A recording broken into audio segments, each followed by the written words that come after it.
नमस्कार दोस्तों, मैं डॉक्टर लोकेंद्र स्वागत करता हूं आपका। आज की इस वीडियो में हम जानेंगे खून की उल्टियां होने के कारण। खून की उल्टियां क्यों होती हैं?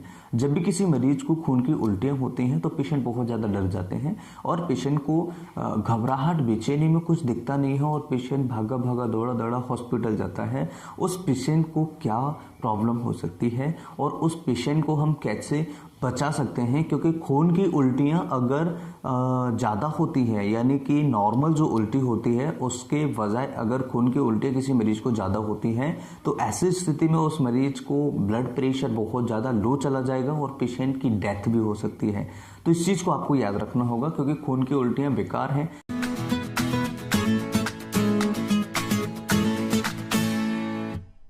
आप सभी जानते हैं कि अगर ब्लड निकल जाएगा हमारे शरीर से तो कैसे हम पॉसिबिलिटीज होगी कि काफ़ी सारी चीज़ों को हम बचा सकते हैं। तो जब भी मरीज को खून की उल्टियां होती हैं तो कुछ सिम्टम्स हमें देखने को मिलते हैं, वो समझना ज़रूरी है। जैसा कि आप जानते हैं, इस चैनल पर हम रिसर्च बेस्ड वीडियोस अपलोड करते हैं। होम्योपैथी से रिलेटेड मेडिसिन आपको प्रोवाइड कराते हैं जो कि रिसर्च बेस्ड हैं। इस तरह की और ऑथेंटिक इन्फॉर्मेशन देखने के लिए चैनल को जरूर सब्सक्राइब करें और अपने दोस्तों के साथ शेयर करें। अब हम जानते हैं कि कौन से ऐसे लक्षण होते हैं जिनकी हेल्प से, जिनकी मदद से हम पहचान सकते हैं कि किसी पेशेंट को कोई प्रॉब्लम तो नहीं है। सबसे पहला, ब्लड प्रेशर का लो होना। अगर किसी मरीज को खून की उल्टी होती है तो उसका ब्लड प्रेशर लो हो जाएगा, उसका ब्लड प्रेशर बहुत कम हो जाएगा, याद रखें। दूसरी चीज आपको याद रखनी होगी, उस मरीज को चक्कर आने लगेंगे। यानी कि अगर किसी का ब्लड प्रेशर कम हो रहा है तो उस मरीज को चक्कर आएंगे। चक्कर क्यों आएंगे? क्योंकि ऑक्सीजन की मात्रा प्रॉपर तरीके से नहीं जा रही बॉडी में, प्रॉपर तरीके से जो न्यूट्रिएंट्स की मात्रा है वो नहीं जा रही बॉडी में। क्यों नहीं जा रही है? क्योंकि ब्लड प्रेशर लो है। जब ब्लड प्रेशर लो होगा तो खून हमारे शरीर के अंदर प्रॉपर तरीके से सर्कुलेट नहीं हो पाएगा, राइट। इसलिए काफ़ी सारी चीज़ें जो हैं ब्रेन तक, सेल्स तक नहीं पहुंच पाएंगी, जिसकी वजह से हमें सिम्टम्स आएंगे। तो सबसे पहला, ब्लड प्रेशर का कम होना। दूसरा, चक्कर आना। तीसरा, मरीज को घबराहट, बेचैनी होना। और चौथा, उस मरीज को लक्षण होगा दोस्तों वीकनेस होना। तो ये 4-5 ऐसे लक्षण हैं जिनकी मदद से अगर हम पता लगाना चाहें कि पेशेंट को खून की उल्टियां हुई हैं तो आपको ये सिम्टम्स पता लगाना बहुत ज़्यादा ज़रूरी है और इनके बेसिस पर आप डिफाइन कर सकते हैं कि पेशेंट को कितनी खून की उल्टियां हो सकती हैं। अगर पेशेंट का ज़्यादा ब्लड प्रेशर लो है, अगर पेशेंट का वीकनेस बहुत ज़्यादा है, उसकी चक्कर बहुत ज़्यादा है, उसको घबराहट, बेचैनी ज़्यादा है, तो आप समझ लीजिएगा कि उसको खून की उल्टियाँ कम से कम 2 से 3 हो चुकी हैं और उस मरीज को ज़्यादा खून निकल चुका है। अब अगर बात करें कि किन किन कारणों की वजह से खून बाहर निकल सकता है, यानी कि ऐसे कौन से रीजन होते हैं जिनकी वजह से आपको किसी मरीज को खून की उल्टी हो सकती है। तो सबसे पहले दोस्तों, जिन मरीजों को चोट लग जाती है, ट्रॉमा होता है, उन मरीजों को खून की उल्टियां हो सकती हैं। कैसे हो सकती हैं? क्योंकि जब भी एक्सीडेंट का केस होता है, जब भी किसी को चोट लगती है, ट्रॉमा होता है, तो ऐसी स्थिति में वेन्स हमारी वहाँ की रप्चर्ड हो जाती हैं, वेन्स हमारी वहाँ की फट जाती हैं। ऐसी स्थिति में भी आपको खून की उल्टियां हो सकती हैं, सबसे पहला कारण। दूसरा कारण दोस्तों होता है कि वेरिसेस होना, यानी कि सिरोसिस ऑफ लिवर होना। ज़्यादातर केसेस में देखने को मिला है कि सिरोसिस ऑफ लिवर में पेशेंट को खून की उल्टियां होती हैं। उसका रीज़न ये होता है कि जो वहाँ की वेन्स है, जो वहाँ का वीनस सिस्टम है, वो डिस्टर्ब होता है और उसकी वजह से वो जो वेन्स होती हैं वो फट जाती हैं, वेरिसेस हो जाता है वहाँ पर। इसलिए खून की उल्टियाँ होना स्वाभाविक होता है। वो खून की उल्टियाँ आपको परेशान कर सकती हैं। तो अगर सिरोसिस ऑफ लिवर है या फिर किसी मरीज को खून की उल्टी हो रही है तो आपको लिवर की जाँचें एक बार जरूर करानी चाहिए और एंडोस्कोपी ज़रूर कराएं, जिससे कि पता लग सके कि मरीज को खून की उल्टियाँ किस कारण से हो रही हैं।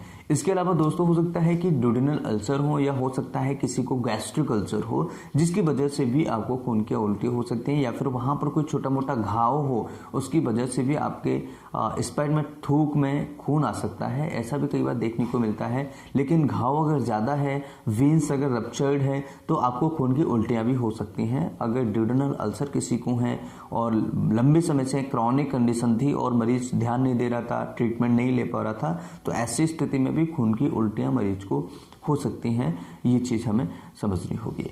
देन उसके बाद में और क्या रीजन हो सकते हैं फ्रेंड्स, हो सकता है कि किसी मरीज को आंतों में कोई इन्फेक्शन हो, कोई ऐसा इन्फेक्शन हो जिसमें उस मरीज का जो इंटरनल ब्लीडिंग है वो हो रही हो। जैसे कई बार आपने देखा होगा डेंगू में इंटरनल ब्लीडिंग हो जाती है कई बार।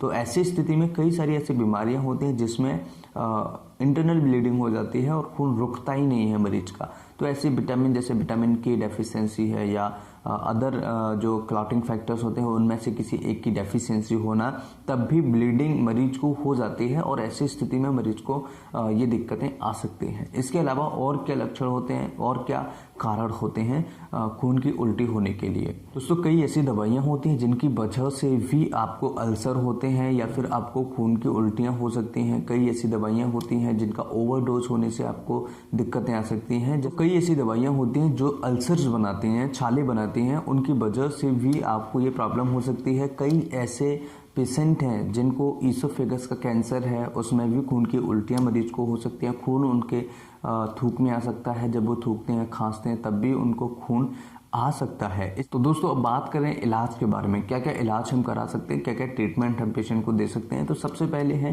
कि उस वीन्स का वाइंड लिगेशन कर दिया जाए या फिर श्रिंक ऑफ वीन्स कर दिया जाए। टेस्ट की अगर हम बात करें तो उस पेशेंट का एंडोस्कोपी हम करा सकते हैं, ब्लड टेस्ट करा सकते हैं, ब्लड क्लॉटिंग फैक्टर्स करा सकते हैं उस पेशेंट के।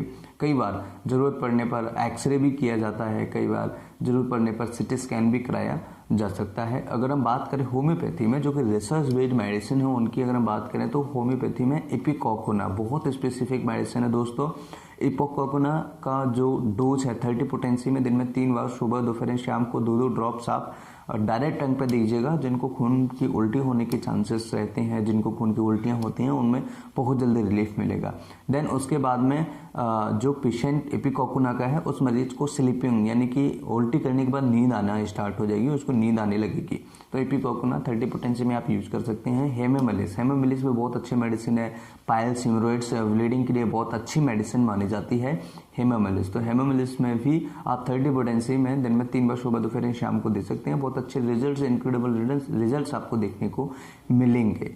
और इसके साथ में दोस्तों अर्निका मोंटाना, अगर किसी पेशेंट को चोट लग जाती है, चोट की वजह से ऐसी कोई दिक्कत होती है, तो अर्निका मोंटाना 30 पोटेंसी में आप इसे भी दिन में 3 बार सुबह, दोपहर, शाम को यूज कर सकते हैं और आप इस समस्या से छुटकारा पा सकते हैं। अगर बात करें कि अगर दोनों ही मेडिसिन या तीनों ही मेडिसिन देनी अगर आपको पड़ जाए, तो आप कम से कम आधा घंटे के गैप से ये तीनों मेडिसिन उस मरीज को दे सकते हैं और उस मरीज को अच्छे रिजल्ट से देखने को मिलेंगे। बाकी टेस्ट भी कराना बहुत ज़्यादा ज़रूरी होता है। डॉक्टर से एक बार जरूर कंसल्ट करें, जरूर मिलें और पता लगाएं कि एक्चुअल में कारण क्या है।